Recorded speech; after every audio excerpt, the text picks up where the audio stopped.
episode 69 of One Man's Opinion. Today I am reviewing Luis Alfaro's Mojada, a Medea in Los Angeles, directed by Laurie Woolery, running through April 1st at Yale Repertory Theater at the University Theater at 222 York Street in New Haven. There is a lot of flexibility with what one can do with a Greek tragedy. Its simple framing of plot and absolutism with its moral compass depicts what could, in a modern interpretation, be a biblical parable. But with storytelling having evolved more than 2 millennia, the retelling of Greek tragedy, particularly modernized retellings, allow for the broadening of themes, implementing pertinent contemporary social issues.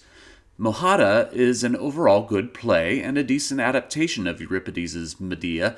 There are mystical elements that don't particularly land with the modern setting, and the extreme measures Medea takes tend to come off more as mental illness than righteous avenger at times. Mojada moves the action from Corinth, Greece, to Boyle Heights, Los Angeles, where Medea, played by Camila Moreno, lives with her lover, Hassan, played by Alejandro Hernandez, her son, Akan, played by Romar Fernandez, and her older family caretaker, Tita, played by Alma Martinez.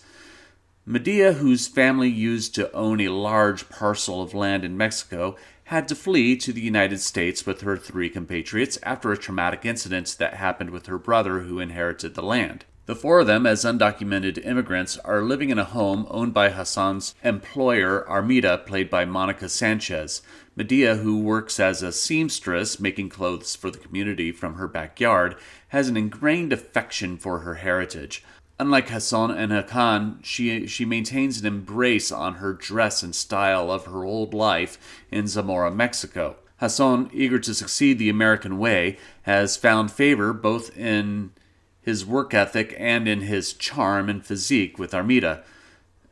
Hassan's greed, Medea's suspicions, and the enticements of wealth and luxury toward Akan lead to the play's tragic and bloody denouement. Led by Moreno, the cast is solid. There are standout performances by Moreno and Martinez. Martinez's character Tita being the stand-in for the traditional Greek chorus. She has the burden of much of the exposition of the characters' story, and does so with a delightful degree of wry humor that comes with having decades and decades of wisdom. Moreno, meanwhile, has to carry much of the emotional burden, as she, with steadfast conviction, won't budge on how she wants to live her life, and how she wants Akan to grow up, remembering where he is from, and not giving in to the temptations of American culture. Hernandez and Sanchez are good, though I find Sanchez to be a bit too posturing as the wealthy Armida. It comes off more shtick than embodying a wealthy elitist. This is Fernandez's first professional acting role at the age of 10, and he is overall delightful for a child actor his age, and should be proud of himself for his first role being at Yale Rep. There is a yet-to-be-mentioned 6th character, Josefina, played by Nancy Rodriguez, who sells sweetbread on the street to the laborers Hassan works with. As necessary as the character is, being the gossipy go-between so Medea can find out what's going on with Hassan and Armida, she's also a bit annoying as the sort of chatty neighbor role that won't shut up and is not uncommon in sitcoms. It's funny sometimes, but she tends to overstay her welcome. I love Marcela Martinez Garcia's scenic design and Woolery's use of it. Center is a superbly detailed, ragged old 2-story home that looks gray with age and pollution. On either side of the house rise 2 giant edifices. The program indicates that they are representative of the so-called wall that former President Donald Trump attempted to erect. They also give off an image of overwhelming capitalism, like 2 giant towers of corporate power looming over Medea's home. The structure's ability to be interpreted in a multi-purpose fashion is very much successful due to Stephen Strawbridge's lighting and Shawn Lovell-Boyle's projection design. Both move from subtle fluctuations of tone to broad strokes of aggression, depending upon what the scene calls for. It's restrained when necessary and hard-hitting at other times. Woolery does a great job creating atmosphere around the set, as well with Bryn Scharenberg's sound design, coupled with actors moving across the upstage scrim and backdrop, giving the impression of children playing in the street out front.